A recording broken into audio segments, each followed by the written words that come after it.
Assalamualaikum warahmatullahi wabarakatuh. Kami mahasiswa dari Stika Widya Dharma Husada Tangerang, jurusan S1 Farmasi Klinik dan Komunitas kelas 3H, akan menjelaskan tentang materi swamedikasi anti nyeri. Yang dimana topik pembahasannya ini ada pendahuluan tentang swamedikasi dan juga tentang nyeri, lalu ada letak nyeri, klasifikasi nyeri, dan obat anti nyeri meliputi dosis dan efek sampingnya. Swamedikasi adalah tindakan pengobatan yang dilakukan secara mandiri tanpa berkonsultasi terlebih dahulu dengan tenaga medis seperti dokter, apoteker, tenaga kefarmasian, dan yang lainnya. Jadi swamedikasi ini bertujuan untuk mengobati gejala dari suatu penyakit. Swamedikasi juga harus mempertimbangkan keamanan dalam pemilihan obatnya. Nah, untuk nyeri adalah bentuk peringatan yang diberikan oleh tubuh. Dibagi menjadi dua, ada nyeri adaptif dan nyeri maladaptif. Kalau nyeri adaptif adalah berperan dalam proses bertahan hidup dengan cara melindungi dari cedera. Misalnya, jika tubuh terbentur ataupun terjatuh, tubuh akan memberikan respons nyeri.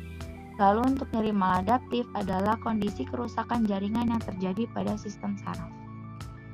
Obat-obat swamedikasi bisa kita peroleh dari apotek, toko obat, maupun minimarket terdekat.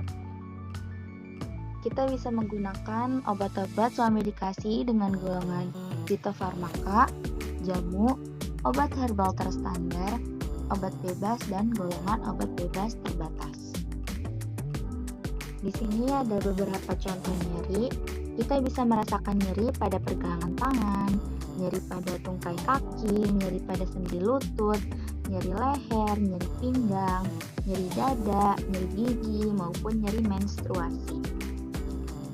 Di sini ada klasifikasi nyeri berdasarkan kondisinya. Ada parameter angka dan juga parameter wajah. Jika terbentur ataupun terjatuh, range 0 ini menandakan bahwa tidak merasa nyeri dan masih bisa tersenyum. Lalu untuk range 1-3, jika terjatuh ataupun terbentur, itu hanya merasakan nyeri yang ringan. Lalu untuk range 4-6, itu merasakan nyeri yang sedang, artinya tingkatan nyerinya sudah bertambah. Lalu untuk range 7-10, itu adalah nyeri berat dan susah untuk tersenyum.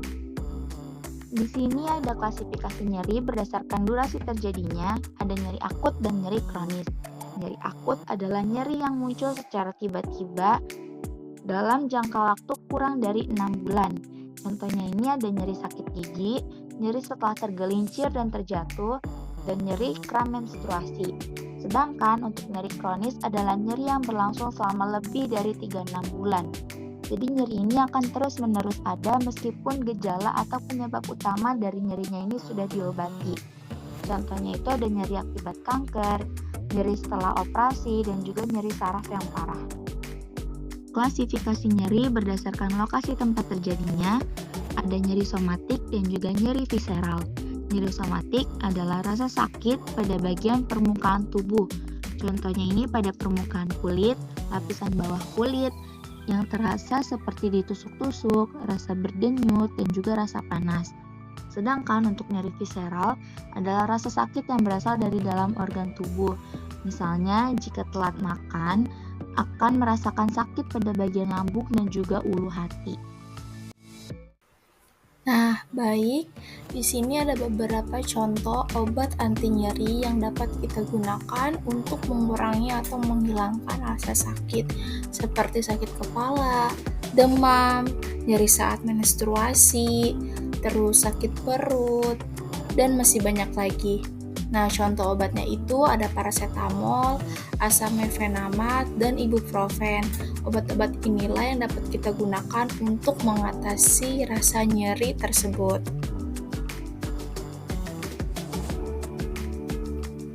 Yang pertama ada obat paracetamol. Obat analgesik ini masuk ke dalam golongan obat antiinflamasi non steroid yang dapat mengobati seperti sakit kepala, demam, nyeri sendi, dan nyeri menstruasi. Obat paracetamol ini dapat dibeli di apotek terdekat dan klinik-klinik terdekat tanpa resep dokter. Yang kedua, ada obat asam mefenamat. Obat ini dapat mengobati nyeri ringan sampai nyeri sedang seperti nyeri pasca operasi, nyeri pasca melahirkan. Bisa juga digunakan untuk sakit kepala, nyeri sendi, dan masih banyak lagi. Obat ini bisa dibeli tanpa resep dokter karena termasuk dalam obat wajib apotek. Nah, obat ini kan golongan obat keras. Nah, jadi yang melayaninya harus benar-benar apoteker agar si pasiennya tidak menyalahgunakan obat tersebut. Nah, yang terakhir ada obat ibuprofen. Obat ini dapat mengatasi nyeri ringan seperti demam disertai dengan peradangan, terus sakit kepala, migrain, dan masih banyak lagi. Obat ini dapat dibeli di apotek terdekat dan klinik-klinik terdekat tanpa resep dokter. Untuk dosis penggunaannya, pada obat paracetamol untuk dewasa diberikan 500-1000 mg atau 10-15 mg per kilogram berat badan setiap 4-6 jam.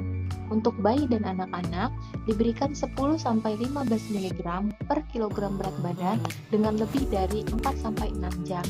Untuk obat ibuprofen pada dewasa, dosis yang dianjurkan 200-250 mg 3-4 kali sehari.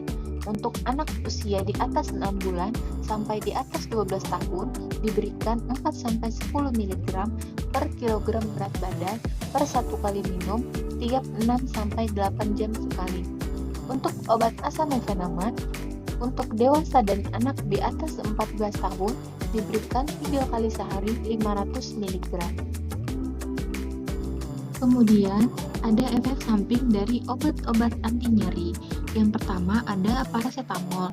Efek samping dari paracetamol dapat mengakibatkan kerusakan pada organ hati. Kemudian obat ibuprofen, efek sampingnya dapat mengakibatkan luka pada dinding lambung atau mah dan luka pada organ usus. Kemudian obat asam mefenamat, efek sampingnya perut kembung, nyeri ulu hati, mual, muntah, dan sakit kepala. Yang terakhir, kesimpulan dari materi swamedikasi anti nyeri. Swamedikasi anti nyeri adalah upaya pengobatan mandiri untuk mengatasi rasa nyeri ringan hingga sedang tanpa pengawasan langsung dari tenaga medis.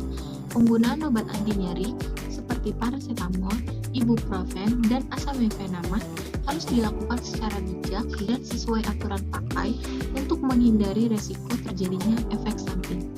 Sekian materi swamedikasi anti nyeri, semoga bermanfaat dan terima kasih.